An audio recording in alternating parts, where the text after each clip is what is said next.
Hello friends, இந்த மாதிரி மழை காலத்தில் நல்ல மொறு மொறுன்னு ஈவினிங் ஸ்நாக்ஸ் சாப்பிட்டோம்னா எப்படி இருக்கும்?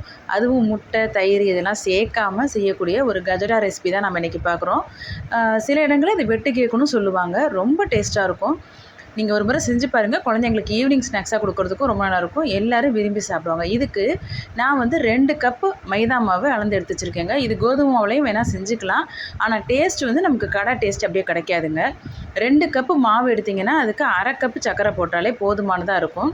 இதுக்கு 3 table spoon rava, 3 table spoon அரிசி மாவு, பேக்கிங் சோடா இருக்குல்லங்க, ஆப்ப சோடா, அது ஒரு 1/4 டீஸ்பூன் வரைக்கும் போடணுங்க. அதுதான் நமக்கு அந்த சாஃப்ட்னஸை கொடுக்கும்.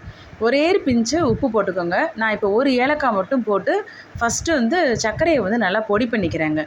நல்லா மிக்ஸ் பண்ணதுக்கப்புறம் இந்த மைதா மாவில் போட்டுருங்க. இப்போ நம்ம எடுத்து வச்சுருக்கிற இந்த பொருள் எல்லாத்தையுமே நம்ம இந்த மைதா மாவு இதிலே போட்டுட்டு மிக்சிங் பவுலில் நம்ம கொஞ்சமாக தான் தண்ணி தெளிக்கணுங்க. தண்ணி இல்லைன்னா பால், காய்ச்சி ஆறின பால், எது வேணாலும் நம்ம போட்டுக்கலாங்க. டக்குன்னு தண்ணியை ஊற்றிடாதீங்க மொத்தமாக. ஏன்னா இதில் நம்ம சர்க்கரை போட்டிருக்கிறதுனால இலகி கொடுக்கும். அதனால் கொஞ்சம் கொஞ்சமாக தெளிச்சுட்டு நல்ல டைட்டான மாவாக நீங்கள் பிசைஞ்சிக்கோங்க. ரொம்ப இலக்கமாக பிசைஞ்சிடாதீங்க. ஆனால் இது நம்ம 10 நிமிஷம் ஊற வச்சுட்டு செய்யும்போது ரொம்பவே டேஸ்ட்டாக இருக்குங்க. அது ஏன்னா நம்ம அந்த பேக்கிங் சோடாலாம் போட்டிருக்கோம்ல, அந்த ஆப்ப சோடா போட்டது அது உங்களுக்கு நல்லா அந்த ரியாக்ட் பண்ணுறதுக்கு கொஞ்சம் டைம் கொடுக்கணும். அது நம்ம ஃபெர்மெண்ட் பண்ணுற மாதிரி. இதுக்கு நம்ம இந்த கத்தி வச்சு சில பேர் வெட்டெல்லாம் போட்டு தான் அது அந்த வெடித்து வரும் எண்ணெயில் போட்டோன்னே. இதுக்கு நமக்கு அதெல்லாம் எதுவுமே போடலைங்க. அதே மாதிரி முட்டையெல்லாம் சில பேருக்கு பிடிக்காது. வேணுங்கிறவங்க சேர்த்துக்கோங்க. நான் இப்போ அது சேர்க்காம தான் நான் உங்களுக்கு இன்றைக்கி செஞ்சு காட்டுறேன். அதேமாதிரி தயிர்லாம் போட்டாலும் சில பேருக்கு பிடிக்காது. அதனால தான் எனக்கு அது எதுவுமே போடாமல் நம்ம செஞ்சுருக்கோம் ஃப்ரெண்ட்ஸ். இந்த மாதிரி நல்லா பிசைஞ்சுக்கோங்க. நான் இப்போ ஃபுல்லாக டைட்டாக பிசைஞ்சதை காமிக்கிறேன் பாருங்கள். இது இப்போ ஒரு 10 நிமிஷம் ஊறிடுச்சுங்க. இப்போ நான் எடுத்து காமிக்கிறேன் பாருங்கள். இந்த அளவுக்கு இருக்கணும் கன்சிஸ்டன்சி. ரொம்ப இலக்கமாக இருந்துச்சுன்னா உங்களுக்கு அது எண்ணெயில் போட்டோன்னா கரெக்டான அந்த பக்குவத்துக்கு வராதுங்க. இதை அப்படியே நீங்கள் உருட்டிகிட்டே பால் மாதிரி போட்டு எடுங்களேன் எண்ணெயில். மீடியம் ஹீட்டாக தான் இருக்கணும் எண்ணெய். ரொம்பவும் உங்களுக்கு ஹையில் வச்சிடாதீங்க ஃப்ளேம். ஏன்னா நமக்கு உள்ளே வெந்து வரணும்.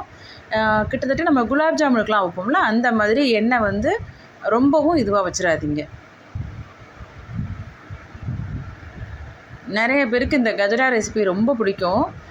எனக்கெலாம் ரொம்ப பிடிக்குங்க.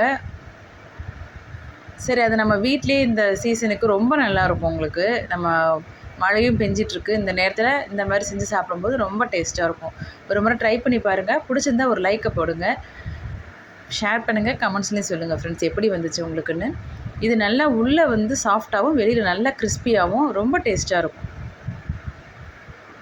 பிடிச்சிருந்தா நம்ம சேனலை சப்ஸ்கிரைப் பண்ணிக்கோங்க ஃப்ரெண்ட்ஸ். லைக் பண்ணுங்கள், ஷேர் பண்ணுங்கள், கமெண்ட்ஸ்லேயும் சொல்லுங்கள்.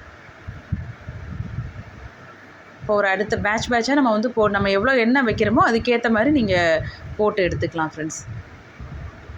அவ்வளோதான். இது சீக்கிரமாக செஞ்சிடலாம். அந்த ஊற வைக்கிற டைம் மட்டும் ஒரு 10 நிமிஷம், அவ்வளோதாங்க. Bye friends.